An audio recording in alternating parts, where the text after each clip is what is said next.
The transport shuttle descended through purple clouds that seemed to glow from within. Dr. Adrien Webb pressed his face against the small window and watched the landscape of Thesara Prime reveal itself below. Crystalline forests stretched for miles, their translucent branches catching the light of 3 distant moons. In the distance, mountains floated in the sky, held up by forces he barely understood despite all his years studying alien biology. Adrien was tired. The journey from Earth had taken 6 weeks, and his back hurt from sleeping in cramped quarters. He was 52 years old, too old to be chasing impossible dreams across the galaxy, but he was here anyway, carrying a small photograph in his jacket pocket and a determination that had kept him awake most nights for the past 5 years. The shuttle landed near a structure that looked like it had been grown rather than built. Organic curves spiraled upward, forming towers that blended into the forest around them. A guide waited for him at the landing pad. She was tall and thin, with skin that had a faint greenish tint. Not human, but humanoid enough that Adrien could read her expressions. "Dr. Webb, I am Nia Okafor. I study the history and culture of the Draketh people. Welcome to the Sanctuary of Ancient Winds." Her accent was crisp and formal, the kind that came from learning several languages. Adrien shook her hand and followed her down a winding path. The air smelled like honey and electricity. Small creatures that resembled dragonflies but sang like birds flitted between the crystal trees. Everything here felt ancient and alive in a way that made Earth seem young and sterile. "How much do you know about the Draketh?" Nia asked as they walked. "I read the public records. Died out mostly from the plague 3,000 years ago. The survivors lost their ability to fly. 23 left in the entire universe." Adrien adjusted the pack on his shoulder. Inside were his research tools and that photograph he could never leave behind. "The public records do not tell you what it means," Nia said quietly. "Imagine if every human suddenly lost the ability to walk. Not just lost it, but remembered what walking felt like. Remembered running, dancing, climbing mountains. Then imagine living for 3,000 years with that memory and that loss." They rounded a corner and Adrien stopped walking. Ahead of them lay a massive clearing easily 2 miles across. The ground was covered in soft moss that glowed faintly in the fading light. And in the center, resting on a raised platform of smooth stone, was Corvax. Adrien had seen pictures. They had not prepared him for the reality. The creature was enormous. From nose to tail, Corvax measured at least 40 feet. His scales were the color of deep space, that purple-black that held hints of stars within it. They caught the light and threw it back in patterns that hurt to look at directly. His wings, folded against his sides, were clearly withered. The membrane between the bones hung loose and thin like old paper. But his eyes, those were what made Adrien's breath catch. They were larger than Adrien's head, multifaceted like a fly's, but with an intelligence behind them that felt older than civilization itself. Those eyes watched Adrien approach, and there was no welcome in them. Only tired suspicion. "Corvax, this is Dr. Adrien Webb from Earth. He has come to study your condition and perhaps offer solutions." Nia's voice was gentle, the way people spoke to the very old or the very sick. The dragon's head lifted slightly. When he spoke, his voice rumbled like distant thunder. The words came from a translator device attached to his neck, turning his native language into something Adrien could understand. Another scientist, another human who thinks their clever technology can solve what the greatest minds of 40 species have failed to fix for 3 millennia. Corvax laid his head back down. "I appreciate the effort, Dr. Webb, but I am not interested in being studied anymore. I have been poked, scanned, sampled, and analyzed. I have listened to promises. They all end the same way." With me still on the ground, Adrien set down his pack. He did not reach for his equipment. Instead, he sat on the moss, cross-legged, about 20 feet from the great beast. The action clearly surprised both Nia and Corvax. "I did not come here to study you today," Adrien said. His voice was steady but not loud. "I came here to listen. I have read medical reports and biological scans. But I have not heard your story. Not from you." Corvax's eyes narrowed. "Why would you want to hear an old creature complain about things that cannot be changed?" "Because my daughter died 5 years ago. She was 16. A shuttle malfunctioned during a school trip to Mars." Adrien pulled out the photograph and looked at it. A girl with dark curly hair and a smile that could light up a room. Her name was Aurora. She loved old Earth myths about dragons and flying. She used to draw pictures of them constantly. After she died, I could not save her, but I thought maybe I could solve other impossible problems. Maybe that would mean something. The clearing was quiet except for the singing of the strange bird insects. Corvax studied Adrien with those ancient eyes. Finally, the dragon shifted slightly, his scales scraping against stone. You are honest, at least. Most scientists pretend they care about me personally. You admit this is about your own grief? There was no judgment in his voice, just observation. Very well, Dr. Webb. I will tell you what it was like to fly. But I warn you, hearing about it will not help you fix it. Maybe not, Adrien agreed. But understanding the problem is the first step to solving it. That evening, as the 3 moons rose over Thesara Prime, Corvax began to speak. He told Adrien about the days when his people numbered in the millions, when they crossed between worlds on wings that manipulated gravity itself. He described the feeling of riding a solar wind, of diving through the corona of a star, of the mating dances performed in the hearts of nebulae. His voice grew softer when he spoke of his children, long dead, who had hatched on a world that was already dying. Naya eventually excused herself, but Adrien stayed. He asked questions not about biology but about experience. What did the wind feel like? What did you see from 1,000 miles up? Did you fly alone or together? Corvax answered them all, and something strange happened.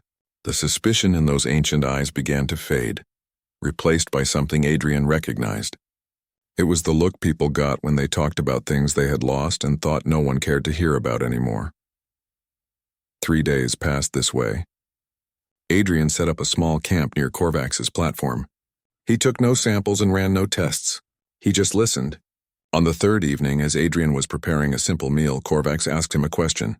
Why do you really care, human? Your species conquered space travel in mere centuries.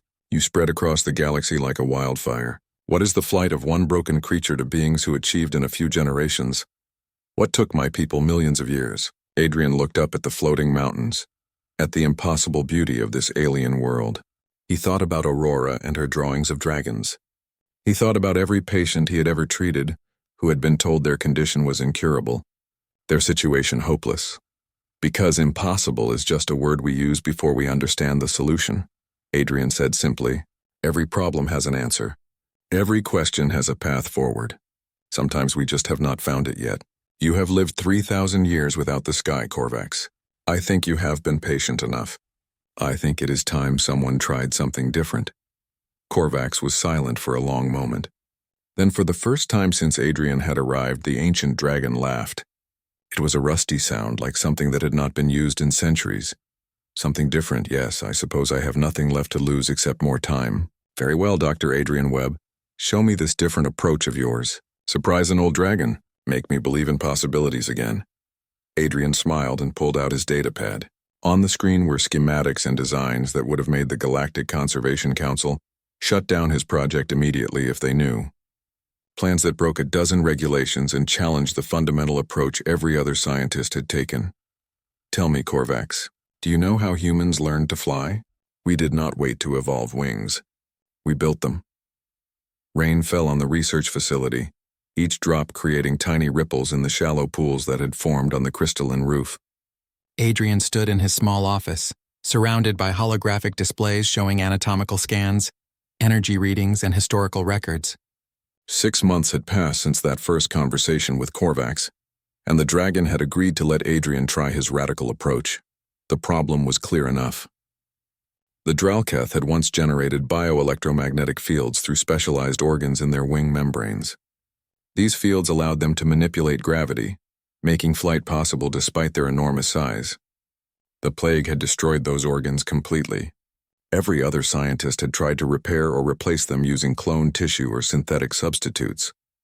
Every attempt had failed because the organs were too complex, too integrated into systems that modern science barely understood. Adrien had spent weeks studying those failures, reading report after report of dead ends and broken hopes. Then he had done something that everyone else considered wasteful. He had started reading about human history, specifically about how humans had conquered flight. The Wright brothers had not tried to grow wings. Amelia Earhart had not attempted to become a bird. Test pilots breaking the sound barrier had not evolved new organs. They had engineered around their limitations.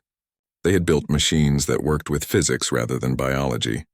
Adrien kept coming back to one simple idea. What if Corvax did not need his original organs to fly again? What if flight was not about fixing what was broken, but building something new? The door to his office slid open and two people entered. Dr. Yuki Tanaka was small and precise, with steady hands that could install cybernetic implants smaller than a grain of rice. She had worked on biosynthetic integration for 20 years, helping injured beings regain lost functions through a combination of living tissue and advanced technology. Harrison Brooks, who insisted everyone call him Harry, was tall and loud. An engineer who designed equipment for use in space on hostile planets and everywhere else humans decided to go. He had a gift for making complex systems simple and reliable.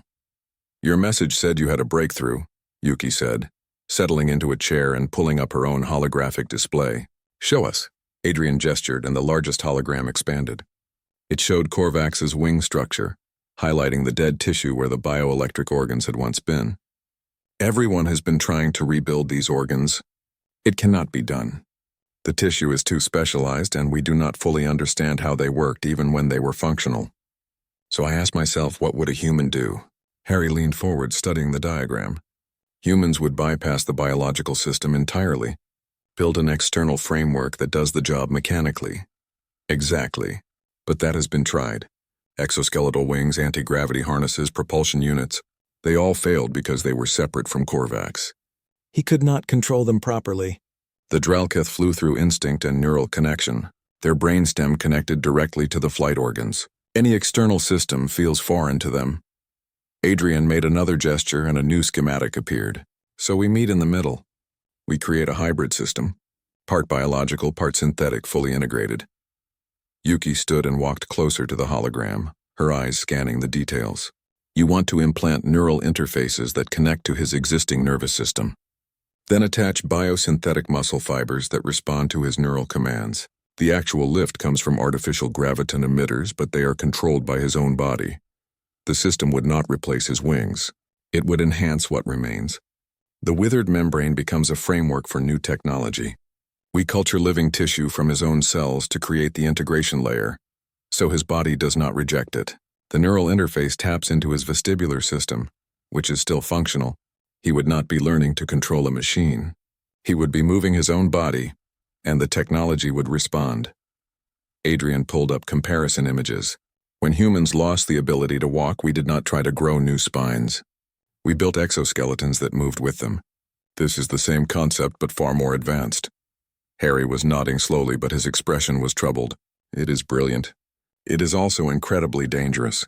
The level of integration you are talking about requires surgery on his nervous system. If anything goes wrong during the procedure or the recovery, we could paralyze him or worse." "I know," Adrien said quietly. "That is why I need both of you. Yuki, you are the best at biosynthetic integration in this sector. Harry, your engineering is flawless. If anyone can make this work safely, it is us three working together." Yuki was still studying the schematics. "The Galactic Conservation Council will never approve this. The Draketh are a protected species. Experimental procedures are explicitly forbidden, especially ones this invasive. They will shut us down before we even start." "Then we do not tell them until we are ready to demonstrate results," Adrien said. "We have Corvax's consent. We have Nia documenting everything for historical record. We have the resources of this facility because technically, we are just conducting research. By the time the council finds out what we are actually doing, we will be too far along for them to stop us without killing Corvax anyway." Harry laughed, but it was a nervous sound. "You are talking about breaking council regulations, Adrien. If this goes wrong, we will all be banned from practicing anywhere in civilized space. If we do nothing, Corvax will spend another 3,000 years on the ground, assuming he lives that long. The other 22 Draketh will die without ever knowing what their species was capable of. Tell me, Harry, is following regulations worth that price?" The engineer looked at the hologram again, at the elegant solution Adrien had designed. Finally, he sighed. "When do we start?" Over the next 4 months, the team worked in secret. They built the components piece by piece, testing each element thoroughly before moving to the next. The graviton emitters were the size of Adrien's thumb, small enough to be embedded along the wing struts but powerful enough to generate significant lift. The biosynthetic muscle fibers were grown in culture vats, combining Corvax's own cells with engineered proteins that could contract with more strength than natural tissue. The neural interface was the most delicate component, a web of connections finer than human hair that would bridge the gap between Corvax's brain and the new systems. Corvax endured endless scans and preparations with patience that Adrien found remarkable. The old dragon asked questions about the design, wanting to understand what would be done to him. When Adrien explained the risks honestly, Corvax simply nodded. I have lived 3,000 years without the sky. That is not living, it is merely existing. I would rather die reaching for the clouds than spend another century watching them pass above me. Nia helped them navigate the cultural and psychological aspects. She explained that for the Draketh, flight was not just movement, it was identity. It was how they courted mates, how they celebrated victories, how they mourned losses. To be grounded was to be cut off from everything that made them who they were. The surgery was scheduled for early spring, when the weather was mild and Corvax's vital signs were strongest. The night before, Adrien could not sleep. He sat in his quarters holding Aurora's photograph and wondering if he was a hero or a fool.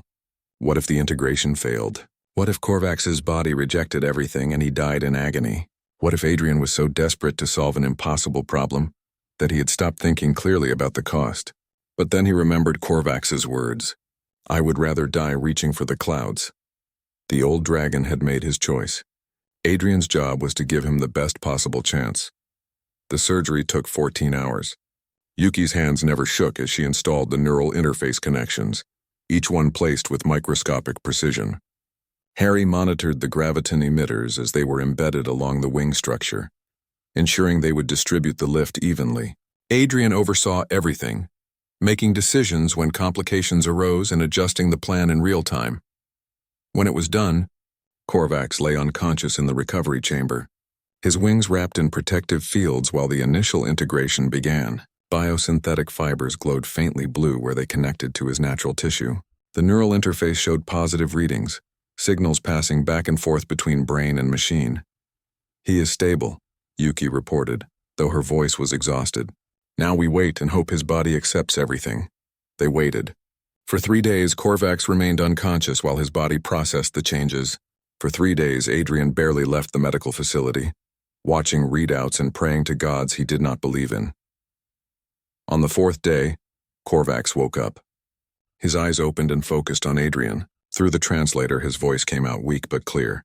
Did it work? The surgery was successful. The systems are in place, but we will not know if the integration is complete for several more weeks. Adrien moved closer to the recovery chamber. How do you feel? Strange. I can sense something new. When I think about moving my wings, I feel a response that was not there before. It is like having a limb that fell asleep suddenly wake up. Corvax tried to shift and winced. Also, it hurts quite a lot. Adrien smiled despite his exhaustion. That is normal. You are healing, rest now. We have time. But they did not have time. 2 days later, Corvax's vital signs began to crash. His body was rejecting the implants. The biosynthetic tissue that was supposed to integrate was being attacked by his immune system. Red alerts flashed across every monitor in the medical bay. The Galactic Conservation Council, having learned about the unauthorized surgery, sent an immediate order. Remove all implants immediately. Cease all experimentation. Prepare for formal charges. They gave Adrien 12 hours to comply. Adrien stood over Corvax's unconscious form, while Yuki and Harry argued about what to do. If they removed the implants now, they could save his life, but he would never fly. If they pushed forward, the rejection could kill him in days. The choice is not ours to make, Nia said quietly. She had been sitting in the corner, watching everything. Wake him up. Let Corvax decide. They reduced the sedation carefully. Corvax's eyes opened, cloudy with pain. Adrien explained the situation simply. Remove the implants and live grounded. Keep them and possibly die. The council was demanding they stop. Corvax's response was immediate. Continue. I did not survive 3,000 years to surrender now. Adrien looked at the council's order on his display. Then he deleted it. Yuki, Harry, we have a problem to solve. Let us figure out how to stop this rejection. Frost covered the outside of the medical facility's windows as winter arrived on Thesara Prime. Inside, Corvax lay dying. Adrien had not slept properly in 60 hours. His eyes burned and his hands shook when he reached for his coffee, but stopping was not an option. The biosynthetic rejection was spreading faster than any model had predicted. The tissue they had carefully integrated was turning necrotic. Corvax's immune system was treating the implants like an invasion, attacking everything foreign with relentless ferocity. The Council's threats had escalated. Legal proceedings were being prepared. Adrien would lose his medical license, possibly face imprisonment. His team would be disbanded. But none of that mattered if Corvax died. Adrien had promised to give the old dragon a chance at the sky. Instead, he might have given him a painful death. Yuki worked at another console, trying different combinations of immunosuppressants. Nothing was working. Harry had stripped down the graviton emitters twice, looking for any contaminants or flaws that might be causing the rejection. Everything was perfect. The technology was not the problem. Corvax's body simply did not want it inside him. "We could try a full system purge," Yuki said, though her voice lacked conviction. "Remove everything except the neural interface base, let him heal, then try again with a different approach." "He would never survive another surgery," Harry replied. "His system is too compromised now. If we start removing components, we would kill him just as surely as the rejection will." Adrien stared at the medical readouts until the numbers blurred together. His mind felt like sludge, thoughts moving slowly through exhaustion. There had to be something they were missing, some variable they had not considered. He pulled up the surgery records again, reviewing every step, every decision. The door opened and Nia entered carrying a tray of food that no one would eat. She set it down and looked at the three exhausted scientists. "You need to rest. All of you. You cannot think clearly like this." "If we rest, Corvax dies," Adrien said flatly. "The rejection is accelerating. We have maybe 48 hours before it reaches his primary organs." Nia walked over to Corvax's chamber. The old dragon was unconscious again, sedated to reduce his pain. His scales, which had gleamed like captured starlight, now looked dull. His breathing was labored. She put her hand on the transparent wall and closed her eyes. "Do you know what the ancient Draketh believed about their bodies?" she asked quietly. "They did not see themselves as individual organisms. They saw themselves as ecosystems. A Draketh host carried thousands of symbiotic microorganisms in their scales, their blood, their organs. These tiny creatures helped with everything from digestion to the generation of their electromagnetic fields. When the plague came, it did not just destroy the flight organs. It killed most of those symbiotic organisms too. The survivors have been incomplete ever since." Adrien's exhausted brain tried to process this information. "You are saying Corvax's biology evolved around cooperation with other life forms?" "Not cooperation. Integration. True biological integration where the boundaries between organisms blurred." Nia opened her eyes and looked at Adrien. "You have been treating his body like a machine to be upgraded. But Draketh biology does not work that way. It works through relationship, through acceptance of the other as part of the self." Something clicked in Adrien's mind. He sat up straighter, exhaustion momentarily forgotten. "We have been using standard integration techniques. Biocompatible materials, gradual introduction, immunosuppressants. The same methods that work for every other species." He pulled up the cellular scans of the rejection sites. "But what if the problem is that we are trying to sneak the technology past his immune system? What if we need his body to recognize it as symbiotic rather than foreign?" Yuki was already pulling up new data. "You want to culture the integration layer differently. Make it register as a symbiotic organism rather than an implant." "Exactly. We use his own cells, yes, but we program them to send the same chemical signals that his ancestral symbiotes would have sent. We are not adding foreign technology. We are introducing a new symbiote that happens to include synthetic components." Adrien was talking faster now, ideas cascading. "The Draketh immune system evolved to accept symbiotic organisms. If we can make the biosynthetic tissue read as symbiotic, his body might stop attacking it." Harry looked skeptical. "That is a massive redesign. The interface connections, the muscle fibers, everything would need to be recultured. That could take months. We do not have months. We have days." Adrien stood up, feeling adrenaline cut through his exhaustion. "But we do not need to replace everything. Just the integration layer, the tissue that connects his biology to our technology. If we can get that accepted, the immune response should calm down and the rest will be tolerated." They worked through the night.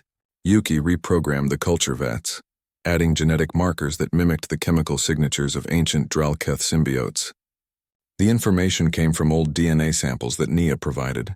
fragments recovered from fossil records. They were essentially teaching new cells to speak the language that Corvax's body would recognize as friendly. The new tissue grew quickly, accelerated by techniques that would have raised ethical questions in any other situation. After 30 hours, they had enough for the procedure. The plan was risky. They would need to remove the failing integration layer and replace it with the new symbiotic tissue while Corvax's body was in active rejection. The shock could kill him immediately.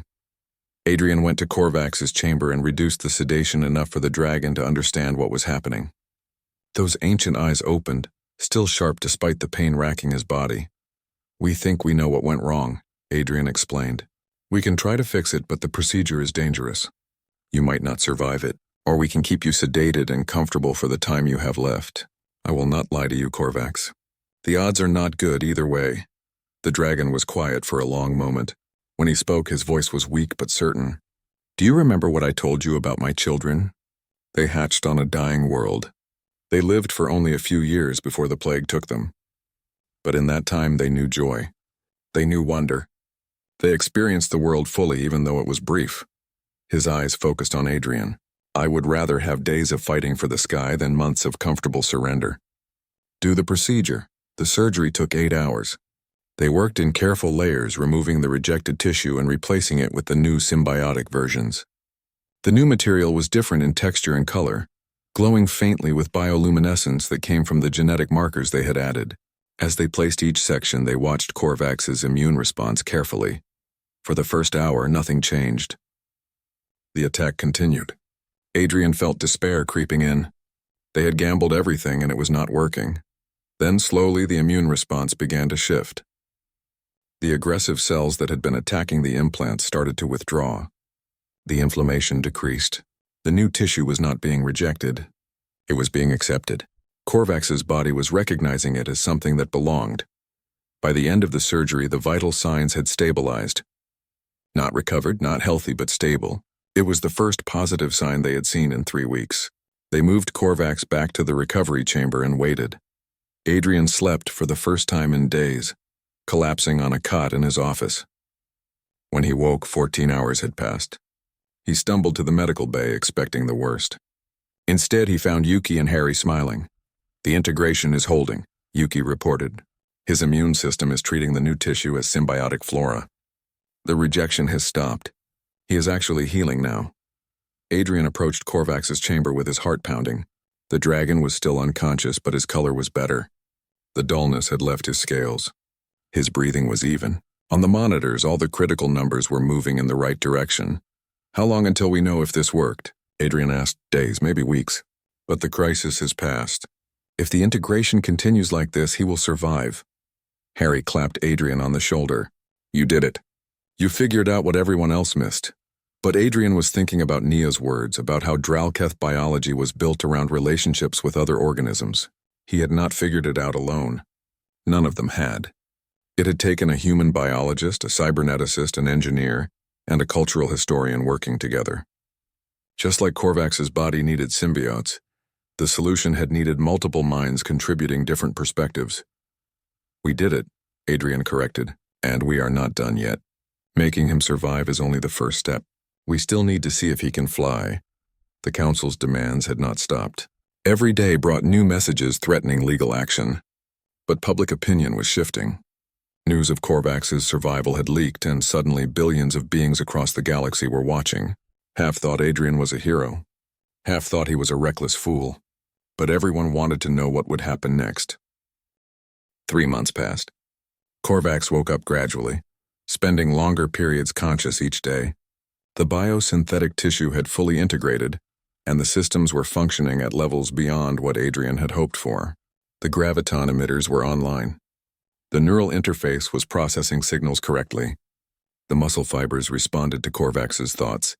On paper, everything was perfect. The first test came on a cold morning with clear skies. They moved Corvax to a massive hangar that had been built specifically for this moment. The dragon stood on a platform with sensors monitoring every aspect of his body's response. His wings, still withered in places but now reinforced with elegant struts that pulsed with soft blue light, were folded against his sides. "Ready?" Adrien asked. "I have been ready for 3,000 years," Corvax replied. Let us see if your human ingenuity was enough. Adrien activated the system at 5% capacity. The graviton emitters hummed to life with a sound like singing crystal. The biosynthetic muscle fibers contracted in response to Corvax's neural commands. Slowly, uncertainly, his wings began to unfold. They spread wide, and for the first time since the surgery, everyone in the hangar could see the full scope of what they had built. The withered membrane was still there, but reinforced with glowing struts that formed patterns like circuit boards drawn in light. Where the old tissue ended, the new symbiotic material blended seamlessly.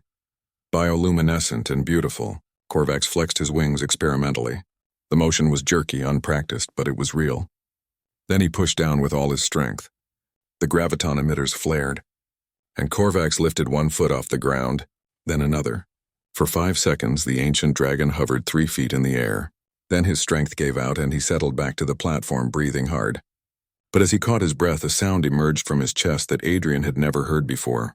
Corvax was laughing. Not the rusty, bitter laugh from months ago. This was pure joy.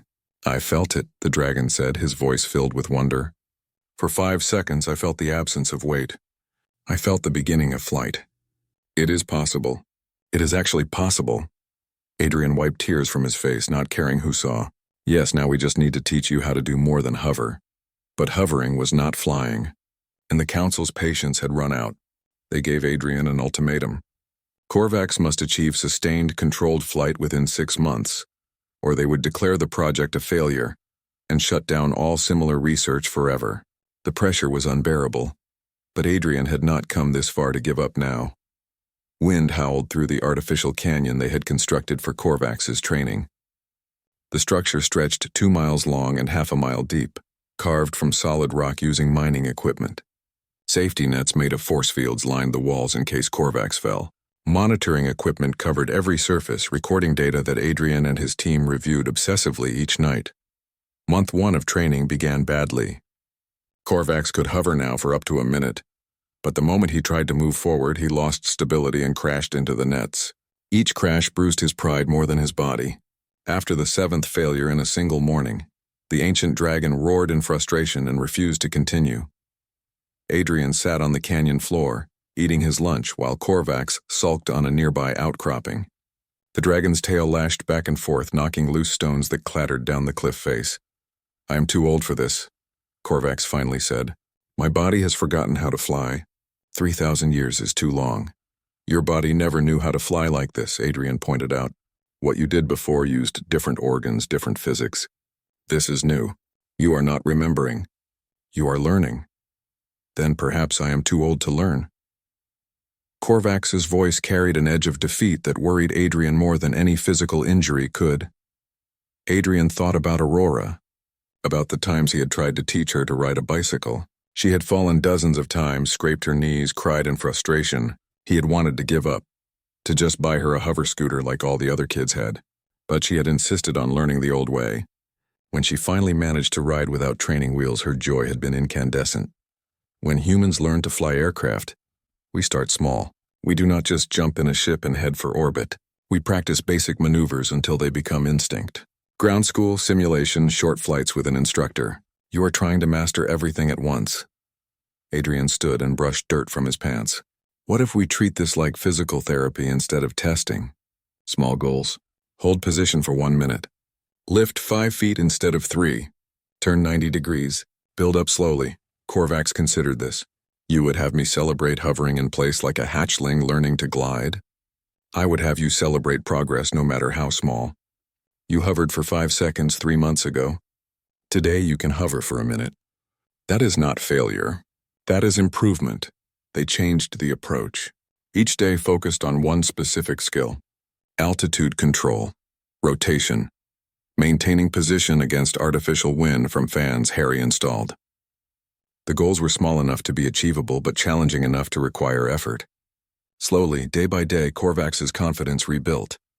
Week 3 brought a breakthrough. Corvax managed to hover, rotate a complete circle, and then land softly back where he started. It was not flying in any traditional sense, but it was control. It was mastery over the new systems. That night, Corvax spoke more than he had in weeks, telling stories of teaching his own children to ride thermal currents. But week 4 brought a new problem. Corvax hit a plateau. He could hover, turn, adjust altitude, but he could not achieve forward momentum. Every time he tried to push himself through the air, he tipped forward or backward, lost stability, and crashed. The physics were different from what his instincts expected. His brain kept trying to activate flight patterns that no longer existed in his body. Adrien watched recording after recording of the attempts, trying to identify what was going wrong. Yuki checked all the systems and found them functioning perfectly. Harry adjusted the graviton emitters to provide more responsive control. Nothing helped. Corvax was stuck, and they could all feel his frustration growing again. Nia arrived one evening with a suggestion. Stop thinking about flying. Think about hunting. Adrien looked up from the recordings. What do you mean? The Draketh hunted in flight. They would spot prey from high altitude, dive at tremendous speed, catch it, and return to altitude. Those patterns are older than civilization for them, older than conscious thought. Nia pulled up historical records showing ancient Draketh in flight. His body is trying to fly the way his people did during peaceful soaring. But his instincts are sharper for hunting. Give him something to chase. They set up a drone programmed to move erratically through the canyon. The next morning, Adrien explained the exercise to Corvax. Do not think about flying. Think about catching the drone. Let your instincts guide you. Corvax's eyes tracked the drone as it zipped past. Something shifted in his expression. It was the look of a predator focusing on prey. His wings spread. The graviton emitters flared. And Corvax launched himself forward with a burst of speed that surprised everyone. He was clumsy. He overcorrected and nearly hit a wall, but he was moving forward, actually flying rather than just hovering. His body remembered the hunting patterns even if his conscious mind had forgotten. The drone led him on a winding path through the canyon, and Corvax followed, gaining confidence with each second. He flew for 47 seconds before exhaustion forced him down. When he landed, less gracefully than ideal but without crashing, his whole body was trembling, but his eyes were bright with something Adrien had not seen before. Hope. Real, genuine hope. I did it, Corvax said, his voice filled with wonder. I actually flew. Not hovered, flew. 200 feet, Harry called out, checking the measurements. 47 seconds. That is a beginning, Corvax. From that day forward, progress accelerated. Corvax's hunting instincts gave him a foundation to build on. They added more complex flight patterns, obstacle courses, different types of drones to track. Corvax began to understand the new systems not as replacements for what he had lost, but as tools in their own right. Month 2 brought control. Corvax learned to land properly, touching down with the grace his species had once been famous for. He learned to gain and lose altitude smoothly. He began to fly for longer periods, building up the strength in his withered wings and the new biosynthetic muscles. But landing remained a challenge. Corvax could fly beautifully now, but when it came time to come back down, he struggled. His instincts told him to do things his new body could not do. He crashed more landing than successfully touching down. Harry designed a training harness that prevented serious injuries while still allowing free movement, and Corvax spent hours practicing approaches until muscle memory finally developed.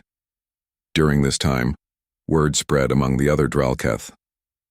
They began coming to watch Corvax's training sessions. Adrien noticed Sarath, a younger dragon at only 800 years old, attending every day. She watched with an intensity that reminded him of students who had found their calling. One evening, after a particularly successful training session, Sarath approached Adrien. If he succeeds, if Corvax truly flies again, could others of us try?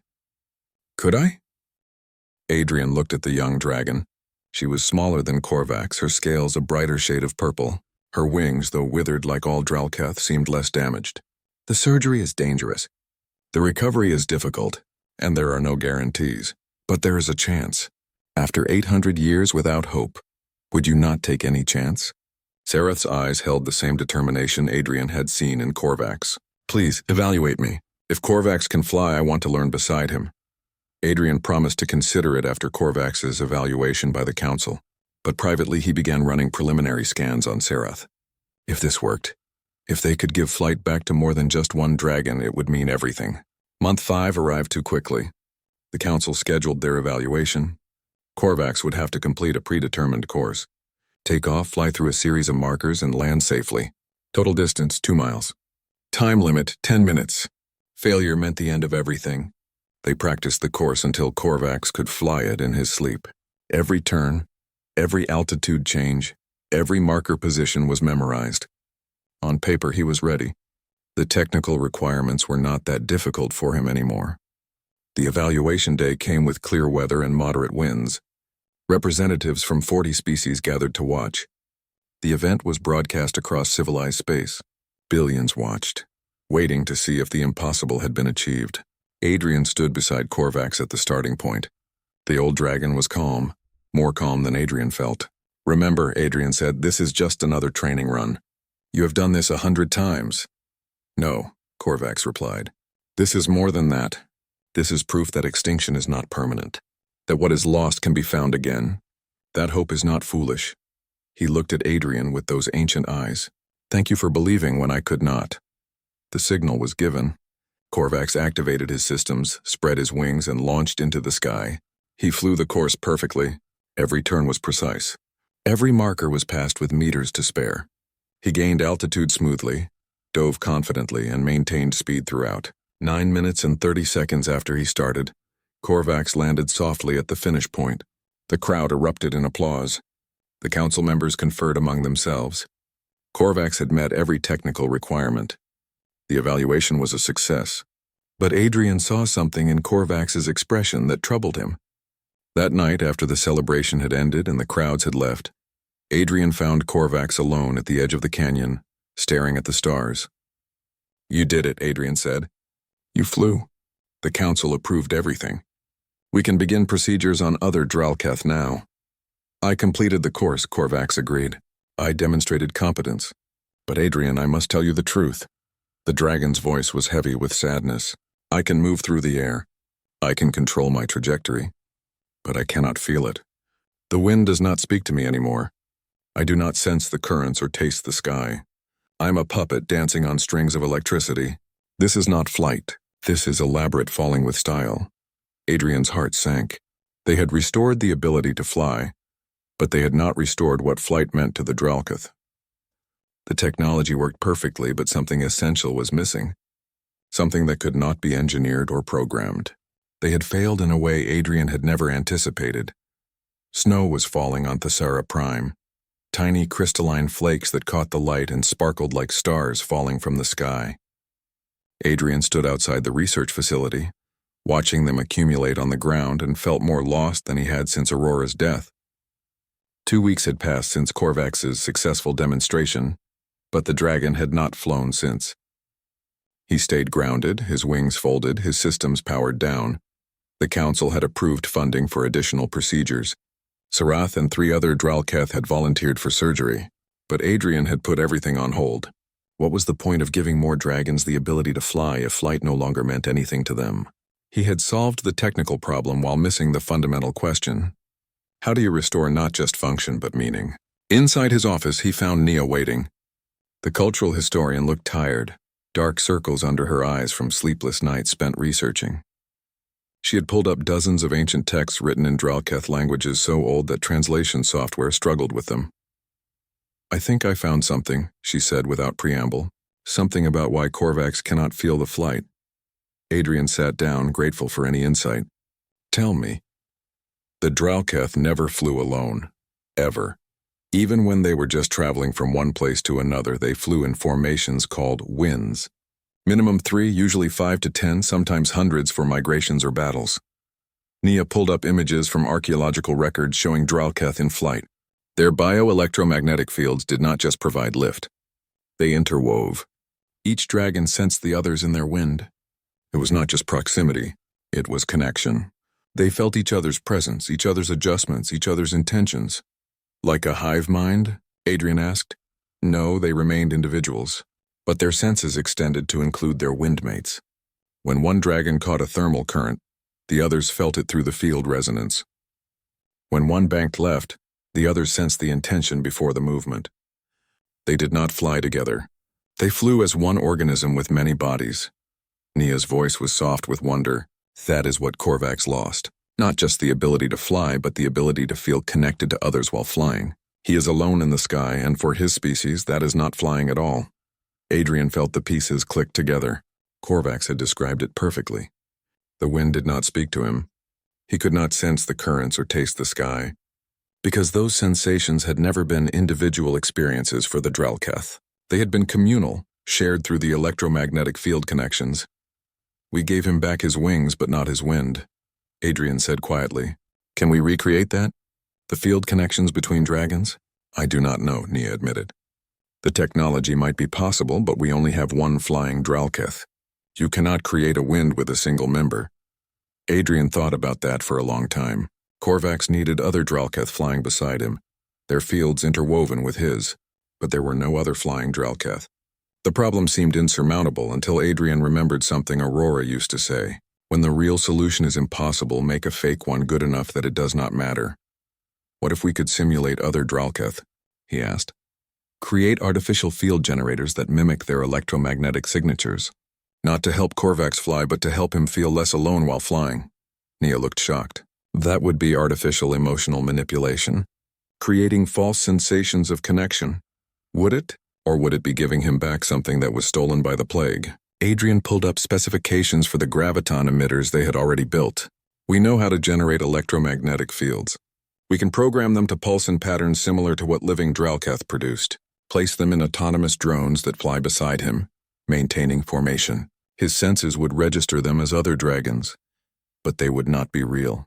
Would that not be worse? Giving him the illusion of his species. Harry had entered the office at some point during the conversation. The engineer looked troubled. We give humans prosthetic limbs that feel real through neural feedback, Yuki added, appearing behind Harry. We create synthetic memories to help trauma victims. Is this so different? They argued for hours. The ethics were genuinely complicated. Was it cruel to create false sensations of connection? Or was it cruel to deny Corvax relief from his isolation? Just because the solution was not perfectly natural, Adrien stayed quiet, letting his team work through the debate until finally he decided they needed to ask the one person whose opinion mattered most. They found Corvax in his usual spot, watching the sky. Adrien explained what Nia had discovered about wind flight and the connection between dragons. Then he explained what they might be able to build: artificial field generators, simulated presence, the illusion of a wind. You would give me false companions? Corvax asked slowly. We would give you the sensation of flying with others, even though those others would be machines. You would know they are not real. We would not lie about that. But your senses might register them as windmates anyway. Adrien sat down near the dragon. When I dream, I see Aurora. I talk with her, hug her, hear her laugh. I know she is dead. I know the dreams are just my brain creating patterns. But those dreams are precious to me anyway. Would this be so different? Corvax was silent for a very long time. The snow continued to fall, covering everything in white. Finally, the ancient dragon spoke. When I was young, before the plague, I had a wind brother named Teklar. We flew together for 600 years. He died in my arms during the plague's worst days, and his last words were a promise that he would wait for me in the thermal currents of the beyond. For 3,000 years I have flown in my dreams, and Teklar is always there. I know it is memory, not reality, but I treasure those dreams more than any waking moment. He looked at Adrien. If you can give me that while waking, even knowing it is constructed, yes. I would feel the lie and embrace it gladly. The team worked for 3 weeks straight. They built 6 autonomous drones, each carrying a field generator programmed to mimic Draketh bioelectromagnetic signatures. The programming was based on historical data and extrapolation. Not perfect, but close enough that Corvax's senses might accept them. Each drone was sleek and dark, roughly the size of a small shuttle, capable of flying in complex formations. The hardest part was programming the AI to respond like actual Draketh would in flight. Nia provided cultural information about flight patterns, formations, and behaviors. Harry designed the movement algorithms. Yuki integrated feedback systems so the drones would respond to Corvax's movements in real time. Adrien named them after Corvax's lost family members based on stories the dragon had shared. The test happened at dawn back in the training canyon. Corvax stood at the edge, his wings folded, his systems inactive. The 6 drones waited nearby, their fields already generating but not yet synchronized. Adrien stood with the control pad, his finger hovering over the activation button. Ready? He asked. I have been ready for 3,000 years, Corvax replied, but his voice was uncertain. Hopeful and terrified in equal measure, Adrien activated the drones. They rose into the air and took positions around Corvax, forming the traditional spacing for a Draketh hunting wind. Then Adrien synchronized their fields with Corvax's systems. The electromagnetic signatures began to pulse, each drone generating the pattern of a living dragon. Corvax's reaction was immediate and visceral. His entire body went rigid. His eyes widened. His wings spread involuntarily, the biosynthetic systems activating on instinct. Then he made a sound that Adrien had never heard before, a cry that was equal parts grief and joy and recognition. "I feel them," Corvax whispered. "I feel the wind." He launched into the air and the drones moved with him, maintaining perfect formation. Corvax's flight was transformed instantly. Where before his movements had been mechanical and precise, now they were fluid and natural. He banked and the drones banked with him. He dove and they dove. He spiraled upward and they matched his ascent, their fields interweaving in patterns that made visible light shimmer in the air between them. For 15 minutes, Corvax flew like he had been born to it. He performed maneuvers that Adrien had never seen, complex patterns that must have been stored in instinctive memory for 3 millennia. He flew through the canyon with 6 phantom companions, and for the first time since the surgery, he was truly flying. Then the drones began to overheat. Warning alerts flashed on Adrien's control pad. The field generators were not designed for extended use. They were prototypes rushed into service. He had maybe 2 minutes before they shut down automatically to prevent damage. "Corvax, the drones need to land," Adrien called over the communication system. The Dragon descended reluctantly, the drones following. When they touched down and powered off, Corvax folded his wings and stood very still. For a moment, Adrien worried that the sudden loss of connection had damaged something. Then Corvax turned to look at him. "That was flight," the Dragon said simply. "True flight. I felt the sky again. I felt my wind. Even knowing they were false, my heart felt them as real." His voice cracked. "Thank you, Adrien. Thank you for giving me that gift." But there was a problem. The drones could only operate for 15 minutes before overheating. The Council's final demonstration required 30 minutes of sustained flight. Harry estimated it would take at least 6 weeks to upgrade the cooling systems, maybe longer. The demonstration was scheduled for 1 week from now. That evening, Sarath approached Adrien. The young dragon had been watching everything from a distance. "Give me the surgery," she said. "Give me the wings. Let me fly with Corvax. Not drones. Real presence. Real wind." Adrien explained the risks. The surgery was safer now than it had been with Corvax, but rushing it to meet a deadline was dangerous. Sarath could die. Even if she survived, she would need weeks to recover and months to learn to fly properly. "I will learn fast," Sarath insisted. "I have watched every one of Corvax's training sessions. I know the patterns. I understand the systems. I am younger than he was, stronger. Let me try. Let me be his windmate." Adrien wanted to refuse. The ethical concerns were enormous. The Council had specifically forbidden rushing procedures. But he looked at Corvax standing alone near the canyon edge and thought about what Nia had said. The Draketh never flew alone. Corvax needed a real companion, not just sophisticated programming. He made the most difficult decision of his career. He agreed to perform the surgery on Sarath, but only if they postponed the demonstration. 2 weeks, giving her time to recover properly and learn the basics. If the Council refused the delay, he would cancel everything rather than risk her life. To his surprise, when he contacted the Council with the request, they agreed. Public pressure had become overwhelming. Billions of beings across the galaxy were watching Corvax's story. They wanted to see him succeed. They wanted to believe that lost things could be found again. The Council could not afford to look like they were sabotaging hope itself. The surgery on Sarath went smoothly. Her younger body accepted the integration faster than Corvax's had. Within 10 days, she was awake and testing her new wings. Within 15, she was hovering. Corvax became her instructor, the first time in 3,000 years that a Draketh had taught another to fly. When they flew together for the first time, even in simple circles around the training ground, something remarkable happened. Their fields synchronized naturally.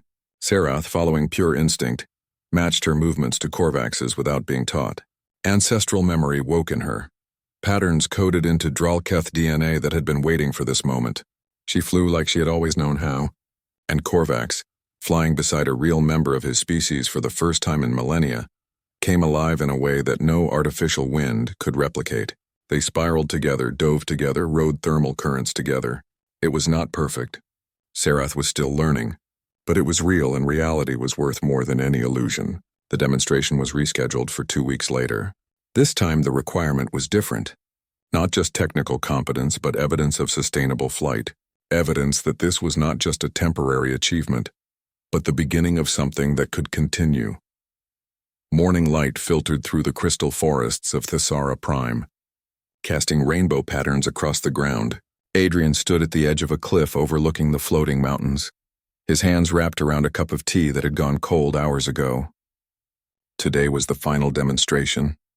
After 2 years of work, countless failures, and more than a few miracles, everything came down to the next few hours. Behind him, Corvax and Sarath prepared for the flight. The young dragon was excited, her scales shimmering with bioluminescent patterns that Draketh only showed when deeply happy. Corvax was more subdued, but Adrien could see the anticipation in his ancient eyes. They had both been grounded for so long. Today they would prove that the sky belonged to them again. The requirements were straightforward. 30 minutes of sustained flight. Demonstration of control, agility, and stamina. Safe takeoff and landing. Most importantly, evidence that this was sustainable, not just a temporary achievement.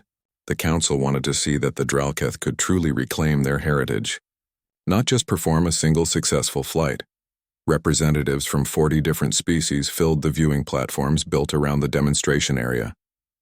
Cameras from 100 news organizations captured every angle.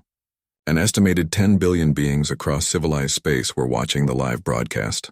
The pressure was enormous, but Adrien found himself strangely calm. He had done everything he could. The rest was up to Corvax and Sarath. Nia stood beside him, also watching the preparations. Nervous? She asked. Terrified, Adrien admitted, but also hopeful. Whatever happens today, we proved something important. We proved that extinct capabilities can be restored. That loss is not always permanent. That technology and nature can work together instead of being opposed. Harry and Yuki joined them, carrying equipment for final system checks. Both had been working since before dawn, ensuring every component was functioning perfectly. The graviton emitters were calibrated. The neural interfaces were responding correctly. The biosynthetic muscle fibers showed no signs of strain. On paper, everything was ready. A council representative approached, a tall being with blue skin and 4 arms. Dr. Webb, we are prepared to begin when you are ready. Adrien nodded and walked over to where Corvax and Sarath waited. The 2 dragons were magnificent, their scales gleaming, their wings spread and ready. The biosynthetic enhancements glowed softly, circuits of light that pulsed with their heartbeats. How do you feel? Adrien asked them. Like I am about to prove that 3,000 years of patience was worthwhile, Corvax replied. His voice was steady, but Adrien heard the emotion underneath. This was more than a demonstration. This was redemption. Sarath's response was simpler. I feel ready to fly. Really fly, not just hover or practice. Ready to show everyone what the Draketh were meant to be. Adrien looked at them both and felt Aurora's presence like she was standing beside him. She would have loved this moment. She had dreamed of dragons and flight and impossible things becoming real. In a way, everything he had done here was for her, a promise kept even if she would never know. Then let us show them, Adrien said. Show them all what happens when someone refuses to accept impossible as a final answer. He stepped back to the viewing platform. The council representative made a brief speech that Adrien barely heard. Something about historic moments and scientific achievement and the resilience of life. Then the signal was given. The demonstration could begin. Corvax and Sarath stood at the edge of the cliff side by side. Their wings spread wide, catching the morning light. For a moment they were perfectly still. 2 ancient beings preparing to reclaim their birthright. Then they activated their systems. The graviton emitters hummed. The biosynthetic muscles engaged. Light cascaded through their wing membranes like electricity through water. They leaped. For 3 heartbeats they fell, and Adrien's stomach dropped with them. Then their wings caught the air and the graviton fields engaged properly, and suddenly they were not falling. They were flying, rising on the thermals that flowed between the floating mountains, their wings moving in perfect synchronization, their electromagnetic fields interweaving. The watching crowd gasped. Seeing Corvax fly alone had been impressive. Seeing 2 Draketh fly together was transcendent. They moved like water, like music, like something that had always been meant to exist. Serath followed Corvax's lead, matching his movements with instinctive precision. When he banked left, she banked with him. When he dove toward a canyon, she stayed exactly 3 meters off his right wing. They were a wind of 2, and it was beautiful. For the first 10 minutes, they flew conservatively, demonstrating the required technical skills. Steady altitude maintenance, smooth turns, controlled speed changes. They hit every marker on the predetermined course with precision. But Adrien could tell they were holding back, being careful for the cameras and the council. At minute 15, something changed. Corvax called out something in the ancient Draketh language, a sound that the translator did not bother converting. Serath responded with a cry of her own. Then they stopped following the course and began to truly fly. They spiraled upward together, climbing higher than they had ever gone in practice. They reached the clouds and punched through them, disappearing from view. The cameras on drones followed, broadcasting their ascent. When they emerged above the cloud layer, with the 3 moons visible in the daytime sky, Corvax and Serath performed a maneuver that made everyone watching hold their breath. They rolled together, wings nearly touching, spinning around a shared center point. It was a courtship spiral, one of the most complex aerial dances in Draketh culture. Neither of them had been taught this. It was pure instinct, pure ancestral memory expressing itself through bodies that remembered even when conscious minds had forgotten. They descended back below the clouds and flew through the floating mountains, navigating between the massive structures with breathtaking speed. They rode the magnetic currents that held the mountains aloft, using the fields to boost their own. They dove through a crystal cavern, their scales reflecting the light into prismatic patterns. They flew through a waterfall and emerged on the other side, water streaming from their wings. At minute 25, they caught a particularly strong thermal current and rode it straight up, climbing higher and higher until they were tiny specks against the sun. At the apex of their climb, they paused, hovering side by side, silhouetted against the brightness. Then they folded their wings and dove. The dive was almost vertical, straight down toward the viewing platforms. Speed built quickly, wind screaming past their bodies. Adrien's heart hammered in his chest. They were going too fast. They would not be able to pull up in time. This was going to end in disaster. But at the last possible moment, with the ground rushing up to meet them, Corvax and Serath spread their wings simultaneously. The graviton emitters flared with brilliant light. They pulled out of the dive so close to the ground that spectators ducked instinctively. Then they glided smoothly to the landing area, their speed bleeding away, their movements synchronized perfectly.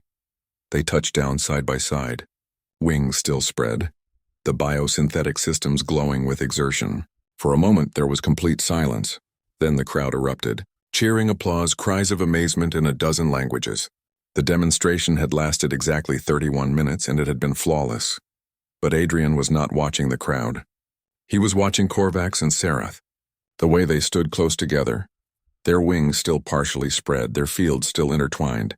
The way they looked at each other with recognition and joy. They had not just flown, they had flown together. They had been a wind, even if it was only a wind of 2. The council representatives conferred among themselves, but their decision was obvious. The technology was approved. More than that, they allocated substantial funding for a full Draketh restoration program. Every one of the remaining dragons who wanted the surgery would receive it. Resources would be provided for rehabilitation and training. The Draketh would fly again. That evening, after the ceremonies and speeches and celebrations had finally ended, Adrien found himself alone with Corvax. The old dragon was resting near the cliff edge, watching the sunset paint the sky in colors that no human language had names for. "Thank you," Corvax said quietly. 3,000 years I have lived. The first 1,000 with my birth wind were glorious. I knew joy and purpose and belonging. Then came the plague and the long darkness. 3,000 years of grief and isolation and wondering if I would ever feel complete again. He turned to look at Adrien. These last months, knowing what I had lost and finding it again, knowing it was given by another species who owed me nothing, these are the most precious days of all. You did not just give me back flight. You gave me back meaning. Adrien sat down on the cool stone, his body exhausted but his heart light. My daughter never got to see a real dragonfly. But somewhere, somehow I think she knows that I helped you find the sky again. That is enough for me. They sat together in comfortable silence as the stars emerged. Below them, lights from the research facility twinkled like earthbound constellations. In the distance, Sarath practiced a solo flight, her young joy evident in every loop and roll. "What will you do now?" Corvax asked. "Your work here is complete." "Complete?" "No," Adrien smiled. "This is just the beginning. 21 more Draketh want the surgery. That is 2 more years of work at minimum, and other species have already contacted me. Beings who lost abilities to disease or disaster and thought they were gone forever. If we can restore flight to dragons, what else might be possible?" "You will give hope to the hopeless," Corvax said. "That is a worthy life's work." Over the next 5 years, Adrien kept his promise. All 23 Draketh received the surgery. All 23 learned to fly. It was not easy. Each procedure brought its own challenges. Each recovery was unique. Each training program needed adjustment. But one by one, the last of the Sky Sovereigns reclaimed their heritage. More remarkably, the restored Draketh began to thrive. They established a new colony on a windswept moon with constant storms and powerful thermals, ideal for flying. They developed new cultural practices, blending ancient traditions with modern reality. And then, in the 6th year after Corvax's first flight, something miraculous happened. 3 eggs were laid, the first new generation of Draketh in 800 years. When they hatched, the hatchlings were beautiful and healthy, born with the same damaged bioelectric organs their parents had. But now that was not a sentence of grounding. Adrien's technology waited for them. When they matured enough for the surgery, they would fly. They would never know what it meant to be permanently grounded. On the anniversary of Corvax's first flight after the long silence, Adrien received a message. An invitation to witness something no human had ever seen. He traveled back to Thesara Prime and found all 26 Draketh gathered on a cliff. The 23 adults and 3 juveniles too young to fly but old enough to understand what they were witnessing. Corvax explained the new tradition they had created. "We are too few to be called a proper wind by historical standards, but we have created the Remembrance Dance. Once a year, we perform it to honor those who died without flying again. All those who lived through the long darkness and did not survive to see restoration. We wish for you to name it as you gave us back the sky." Adrien's throat was tight with emotion. He thought about Aurora, about her drawings of dragons, about her wonder at impossible things. "Call it the Aurora Dance," he said. "My daughter's name was Aurora. She loved the colors in the sky." At sunset, all 23 adult Draketh took to the air. Their biosynthetic systems created patterns of light in purples, blues, and greens. They cascaded through the sky like an aurora. They flew in complex formations, each movement precise and meaningful. Spirals for those who died young, dives for those who fell to the plague, climbs for those who survived but never flew again. Loops for hope, rolls for joy, a dance that was equal parts grief and celebration. They performed for an hour as the stars emerged, and Adrien watched from the ground with tears streaming down his face. For the first time since Aurora's death, he felt at peace. She was gone, and nothing would ever change that. But she had left him something precious. The belief that impossible was just a word people used before they understood the solution. The Draketh danced in the sky above him, and somewhere in the universe a girl who had loved dragons was smiling, because her dream of seeing them fly had become real in a way she never could have imagined. Because her father had kept a promise she never asked for but that he needed to give. Because hope, real hope, was the most powerful force in the universe. Stronger than despair, stronger than time, stronger even than death. And when hope was combined with determination, with knowledge, with compassion and stubbornness and the refusal to accept that some problems were unsolvable, then anything became possible, even teaching an ancient dragon to fly again after 3,000 years of darkness. Even that. The Aurora dance continued, light painting the sky in impossible colors, and Adrien Webb stood on an alien world under strange stars and knew that his life had meant something, that Aurora's life had meant something, that every impossible problem he would face from this day forward was just another puzzle waiting to be solved. The dance ended as the last light faded from the sky. The Draketh descended one by one, landing with the grace that had taken years to relearn. Corvax was the last to touch down, his ancient body tired but satisfied. He approached Adrien slowly, each step deliberate. "There is one more thing I must show you," the old dragon said. "Something we discovered only recently." He led Adrien to a sheltered valley on the far side of the moon colony. There, carved into the rock face, was a monument. Names, thousands upon thousands of names written in the flowing script of the ancient Draketh language. Every member of the species who had died during and after the plague. Every dragon who had lived and died without ever flying again. "We remember them," Corvax said. "We will always remember them. But now we also honor them by living fully, by flying not just for ourselves, but for all those who could not." He gestured to the 3 hatchlings who had followed them, curious and fearless in the way of children everywhere, and by ensuring their sacrifice was not the end, but a long pause before a new beginning. Adrien placed his hand on the cold stone, feeling the weight of 3,000 years of grief and patience. "They would be proud," he said softly. "Proud that you survived. Proud that you never stopped hoping. Proud that when the chance came, you were brave enough to take it." Weeks later, as Adrien prepared to leave Thesara Prime for his next project, Serath approached him one final time. The young dragon had become confident in her flight, pushing boundaries and exploring possibilities that even Corvax had not attempted. She had recently discovered she could fly through the magnetic storms that raged in the upper atmosphere, using the chaotic fields to perform maneuvers that seemed to defy physics itself. "You gave us our wings," she said. "Now we will teach ourselves to soar. Each generation will fly further, higher, better than the last. We will become more than we were, not just what we lost. That is the real gift you gave us, Adrien. Not restoration, but transformation." Adrien boarded his transport shuttle with a light heart. Through the window, he watched Corvax and Serath take to the sky one more time, their scales catching the light, their wings strong and sure. They circled the shuttle once in farewell, then broke away toward the horizon, flying into the future together. The Draketh would fly again. They would thrive. They would remember the long darkness but would not be defined by it. They would honor their dead by living fully. And somewhere, a human girl who had loved dragons would always be part of their story. Her name given to a dance of light and hope that would be performed for generations to come. Impossible was just a word they used before they understood the solution. And now everyone knew that truth. Not just Adrien, not just the Draketh, but billions of beings across the galaxy who had watched and believed and dared to hope that their own impossible problems might have answers waiting to be found. The shuttle rose through the purple clouds, leaving Thesara Prime behind. But Adrien carried the memory with him, bright and precious and permanent. The memory of the day an ancient dragon spread his wings and proved that no darkness lasts forever, no loss is beyond healing, and no dream is too impossible to become real when someone cares enough to try. The stars waited ahead, and somewhere among them were other problems, other beings who needed hope, other impossible challenges waiting for a human who refused to give up.